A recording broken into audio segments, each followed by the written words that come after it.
बर'नि गेजेराव past tense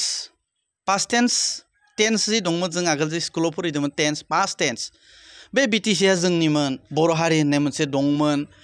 जों मोनसे आन्दलन खालामदोंमोन बेसा मोनसे परिबेगा फैगोन आरो जुदि फैयोबा खारन जों माइनरिटि जागोन इसोर गासैखौबो पावाराव फैनाय लोगो लोगोनो सब बोखारजोबना होगोन जों जिथु मोननांगौ जोंनाव जिथु पावार थानांगौ बेफोरबायदिया गैया जालांजोबगोन मैया आंबो निउसनि गेजेरजों बिजेपिनि आफादगिरि दिलीप सयकिया बुंनाय बाथ्राखौ आंबो खोनानो मोन्दों बाथ्राया खोब साननो गोनां जानानै फैदो भारतनि संबिजितनि आगाननै सिगाङाव थांना दिलीप सयकिया बाथ्रा बुंदों भारतनि संबिजितनि सायाव दिलीप सयकिया नामा हु इज दिलीप सयकिया बे ट्राइबेल बेल एन्ड ब्लक बा हयथ' 6 शिड्युल एरिया बा बिटिसिआ जोंनि बर' हारिया बेसेबांबा संग्राम खालामनानै लाबोनाय बेसेबांबा थैजों गेलेनानै लाबोनाय बेसेबांबा बर' हारिया मुंख्लं जानानै आइजोफोरा जिनाहारि जानानै लाबोनाय जोंनि नैबे बिटिसिआव बा ट्राइबेल एन्ड बेल ब्लकनि बाथ्राखौ दिलीप सयकिया मा मिथिगो दिलीप सयकियानाव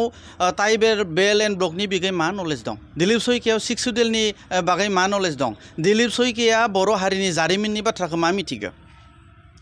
दिलीप सयकिया मोनबायदिया जोंनि बर' हारिखौ बा हयथ' बिटिसि एरियायाव मोजां नोजोरजों नायग्रा सासे सुबुं नङा होनना जों मिथिगो मानोना थांनाय एमपि इलेक्शनाव बेसेबांबा भट होनानै दिलीप सयकियानो देरहासार जादोंमोन बिथांनि खामानिया मामोन बिथांनि डिउटिया मामोन बिथांनि डिउटिया जोंनि এই बिटिसि ओनसोलाव बर'फोरा जत' समस्या दङ बे बाथ्राखौ पार्लियामेन्टआव लांनानै फैनानै समाधान खालामनायासो बिथांनि खामानिमोन नाथाय बिथाङा जोंनियाव मा खामानि मावदो बिथाङा जोंनाव थाखानाय जिथु पावार थाखानाय मोनखानाय जिथु जुद्ध खालामना लाबोनाय जिथु फांसन बेखौ बिथाङा फोजोबनो नागिरदों बिथाङाथ' मोनसे नेगेटिभ मेन्टेलिटिनि बाथ्रा लानानै जों बुंनायखौ नुदों आरो बे समावनो बिजेपिआ जोंनि बिटिसिआव हाबनानै बिथाङा बिजेपि दोलोआ बिजेपिआव हाबनानै बिटिसिखौ दखल खालामनो नागिरदों आरो दुखुनांथाव बाथ्रा थिग बे समावनो जोंनि बर'नि रिजनेल पलिटिकेलनि गेजेराव जोंहा दावहा जोंनि गेजेराव दावहा नांनायावनो बिजेपिआ मालाबा हाबलांसिगोन ओरैबायसा बाथ्राखौ नुदों दिनै 2025 मायथाइनि बिटिसि इलेक्शनाव जुदि बिजेपिआ जुदि बिटिसि दखल खालामोबा बा खुंथायाव जुदि फैयोबा आं मोनसे भबिष्यतबाणी खालामदो 2030 हालागै जोंनि बर'फोरा बिटिसिआव माइनरिटि जागोन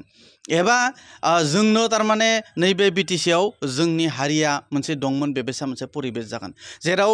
त्रिपुरायाव जेरै त्रिपुरानि ट्राइबेल मानसिफोरा त्रिपुराया जोंनिमोन होननानै बुङो थिग बेबायदिनो 2030 सनालागै बिटिसिआ जोंनिमोन होननाय जोंनि हारिया बुंनो लागा बाध्य जागोन अब्ला बे समाव बर' हारिया खैफोदाव दं नामा बर' हारिया खैफोदाव दङ बर' हारिया खैफोदाव दं अत्यन्त खैफोदाव दं बे समावनो जोङो ज' जानानै बिजेपिखौ होखारनाय पलिसिसो लानांगौ ज' जानानै बिजेपिखौ बोरै प्रटेक्सन होगोन बे पलिसिखौसो लानांगौ खिन्थु जोंनि जिथु political party regional political party जोंनि गेजेरावनो दाङाबाजि जानायखौसो जों नुनो मोन्दों अब्ला बे समाव बिजेपि थानाय माखासे बर' दैदेनगिरिफोरनि नोंथाङा मा बुंगोन बर' बिजेपिफोरखौ मा बुंनो बिथांमोना येस सारनि बादैथ' एख' बुंनो हाया येस सारनि बादै बिथांमोना एख' बुंनो हायि मोनसे परिबेस जानानै दङ दिनै बिजेपिआ जुदि बुङो पर्बत जरायाव बर'खौ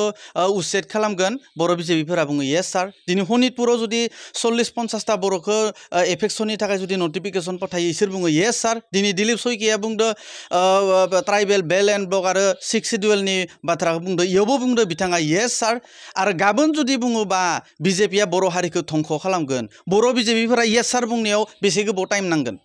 तो बाथ्राया जाहैदों मा जाहाथे त्रिपुरा बायदि जोंनि बर' माहारिया जाया जोङो खोब साननो गोनां मोनसे परिबेस जानानै फैदो जों रिजनेल पलिटिकेल पार्टिया लोगो नांबासो बिजेपिखौ प्रटेक्सन खालामगोन अन्यथा जों बिथांमोनखौ प्रटेक्सन खालामनो हाया